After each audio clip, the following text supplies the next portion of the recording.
Hi, welcome to daily update. इस class में हम द हिंदू और इंडियन एक्सप्रेस के जितने भी exam related important current affairs रहते हैं उसे कवर करने की कोशिश करते हैं।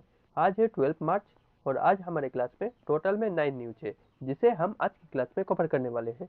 तो चलिए शुरू करते हैं। हमारा आज का पहला न्यूज है एसेंशियल कमोडिटीज एक्ट को लेकर।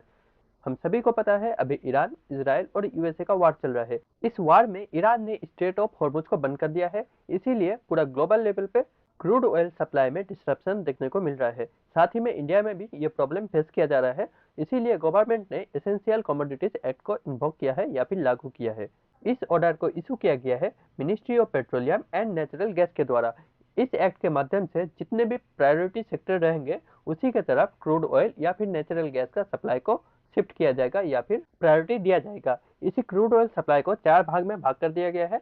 Top priority category, second priority category, third priority category और फोर्थ प्रायोरिटी कैटेगरी।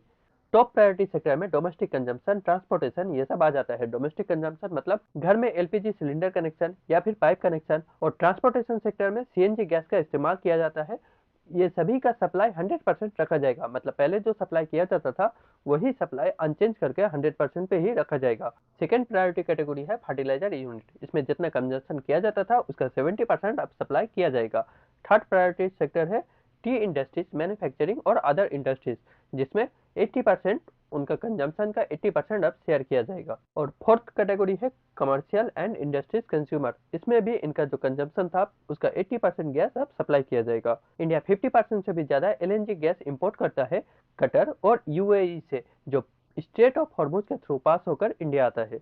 इसी के साथ एसेंशियल कमोडिटीज एक्ट 1955 को भी देख लेते हैं। इसे निकाला गया था गवर्नमेंट ऑफ इंडिया के द्वारा एसेंशियल गुड्स जैसे कि फूड्स, फ्यूल एंड ड्रग्स या फिर मेडिसिन, ये सब का प्रोडक्शन, डिस्ट्रीब्यूशन और प्राइसिंग को रेगुलेट करते हुए अनइंटरप्टेड सप्लाई को मेंटेन करने के लिए। आगे बढ़ते हैं सेकंड न्यूज की तरफ। हमारा आज का सेकंड न्यूज है सुप्रीम कोर्ट का एक लैंडमार्क डिसीजन को लेकर। रिसेंटली सुप्रीम कोर्ट ने इंडिया में फर्स्ट पैसिव यूथेनेसिया को अलाउ कर दिया है। पैसिव यूथेनेसिया एक लीगल और एथिकल प्रैक्टिस है जिसके माध्यम से जितने भी पेशेंट्स इरिवर्सिबल कोमा में और वेंटिलेटर सपोर्ट में रहते हैं उनका सफरिंग को खत्म करने के लिए नेचुरल और इजी डेथ प्रोवाइड किया जाता है। इसी को पैसिव यूथेनेसिया कहा जाता है। ये पैसिव यूथेनेसिया को अलाउ करते हुए सुप्रीम कोर्ट ने 2018 का एक जजमेंट को यूज किया है। उसमें बताया गया था सुप्रीम कोर्ट के द्वारा right to die with dignity एक फंडामेंटल राइट है जिसे इंडियन कॉन्स्टिट्यूशन का आर्टिकल 21 के अंदर प्रोवाइड किया जाता है। आगे बढ़ते हैं नेक्स्ट न्यूज पे। नेक्स्ट न्यूज है गवर्नमेंट का एक और नया डिसीजन को लेकर इन्वेस्टमेंट के ऊपर। जितने भी लैंड बॉर्डरिंग कंट्रीज है जैसे कि चाइना, अफगानिस्तान, बांग्लादेश, ये सभी के लिए इंडिया में इन्वेस्टमेंट का नॉर्म्स को गवर्नमेंट ने ईज कर दिए हैं या फिर आसान कर दिए हैं। बट साथ ही में डीपीआईआईटी ने क्लैरिफाइड किए हैं जितने भी कंपनी जो हांगकांग या फिर चाइना में रजिस्टर्ड है उनको अभी भी इंडिया में इन्वेस्ट करने के लिए गवर्नमेंट अप्रूवल लेना पड़ेगा। ये रिलैक्सेशन उन एंटिटीज को दिया जा रहा है जो नॉन लैंड बॉर्डरिंग कंट्रीज में है, जैसे कि चाइना, नेपाल, बांग्लादेश, अफगानिस्तान, ये सभी को छोड़कर कोई और देशों में है, मतलब जो इंडिया के साथ बॉर्डर शेयर नहीं करता और इनके बेनिफिशियल ओनर्स जो लैंड बॉर्डरिंग कंट्रीज से बिलोंग करते हैं वो 10% से कम हो और साथ ही में उनका कोई कंट्रोलिंग स्टेक ना रहे। 2020 में गवर्नमेंट ऑफ इंडिया के द्वारा PN3 मतलब प्रेस नोट 3 के माध्यम से लैंड बॉर्डर शेयरिंग कंट्रीज के लिए इन्वेस्टमेंट रेस्ट्रिक्शन लाया गया था, जिसमें इन सभी कंट्रीज का इंडिया में इन्वेस्टमेंट करने के लिए गवर्नमेंट का प्रायर अप्रूवल मैंडेटरी था। कोविड-19 के दौरान जब इंडिया में लॉकडाउन जारी था तो उसी टाइम इसे लाया गया था ताकि चाइना इंडियन मार्केट में टेक ओवर ना कर ले, और बाद में फिर इंडिया और चाइना के बीच में गलवान क्लैश हुआ था जिसे देखते हुए इसे फिर कंटिन्यू किया गया था। आगे बढ़ते हैं नेक्स्ट न्यूज पे। नेक्स्ट न्यूज है फैक्ट चेक यूनिट को लेकर। इंफॉर्मेशन टेक्नोलॉजी अमेंडमेंट एक्ट 2023 या फिर intermediary guidelines and digital media ethics code rules द्वारा इसे लाया गया था। सेंट्रल गवर्नमेंट के काम को लेकर जितने भी फेक न्यूज या फिर मिस इन्फॉर्मेशन फैलाया जाता है उसे रेगुलेट करने के लिए इसे निकाला गया था। बट सितंबर 2024 में बॉम्बे हाई कोर्ट ने इस अमेंडमेंट को अनकॉन्स्टिट्यूशनल घोषित किया था, ये कहते हुए कि ये प्रोविजन आर्टिकल 14 जो राइट टू इक्वालिटी का बात करता है और आर्टिकल 19 जो freedom of speech and expression provide करता है, इन दोनों को ही वायलेट करता है। आगे बढ़ते हैं नेक्स्ट न्यूज पे। नेक्स्ट न्यूज है छत्तीसगढ़ को लेकर। छत्तीसगढ़ कैबिनेट ने एंटी रिलीजियन कन्वर्सन को लेकर एक बिल अप्रूव किए हैं। बिल का नाम है फ्रीडम ऑफ रिलीजियन बिल 2026। जिसके माध्यम से फोर्स रिलीजियन कन्वर्सन या फिर मिस इंटरप्रिटेशन के साथ रिलीजियन कन्वर्सन को रोका जाएगा। छत्तीसगढ़ को छोड़कर और भी कुछ इंडियन स्टेट ऐसे हैं जिसने एंटी कन्वर्सन लॉ को निकाले हैं फोर्स रिलीजियन कन्वर्सन को प्रोहिबिट करने के लिए। वो सब स्टेट हैं उड़ीसा, मध्य प्रदेश, अरुणाचल प्रदेश, गुजरात, हिमाचल प्रदेश, झारखंड, उत्तराखंड, उत्तर प्रदेश, कर्नाटक और हरियाणा। आगे बढ़ते हैं नेक्स्ट न्यूज पे। नेक्स्ट न्यूज है जल जीवन मिशन को लेकर। यूनियन कैबिनेट ने अभी जल जीवन मिशन के लिए एडिशनल 1.51 लाख करोड़ एलोकेट किए हैं।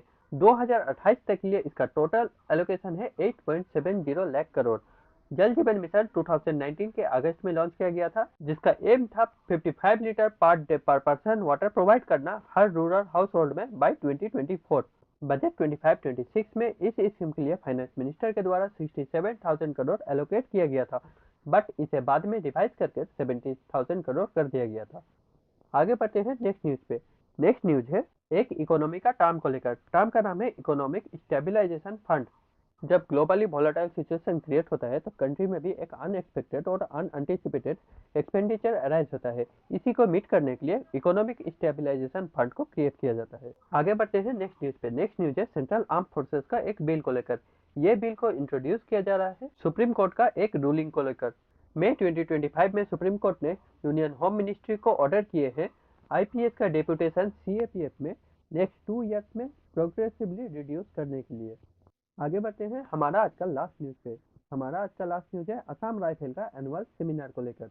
इसे कंडक्ट किया गया था असम राइफल और यूएसआई मतलब United Service Institution of India के द्वारा। इसका थीम था security challenges to the North East assessment and way forward. इसी सेमिनार में Indian deputy chief of army staff lieutenant general Rajiv Ghai ने चाइना का एक प्रोजेक्ट श्याओकांग प्रोजेक्ट के बारे में बात किए हैं। इस प्रोजेक्ट के अंदर चाइना 600 विलेज इंडिया का नॉर्दर्न बॉर्डर साइड में बना रहा है, जिसमें से 72% village line of actual control के पास में है। साथ ही में उन्होंने सिलीगुड़ी कॉरिडोर की भी बात किए हैं। ये एक 22 किलोमीटर वाइड लैंड एरिया है जो वेस्ट बंगाल में है और ये नॉर्थ ईस्ट इंडिया को रेस्ट ऑफ इंडिया के साथ कनेक्ट करता है। इसी के साथ हमारा आज का क्लास यहीं पे खत्म होता है।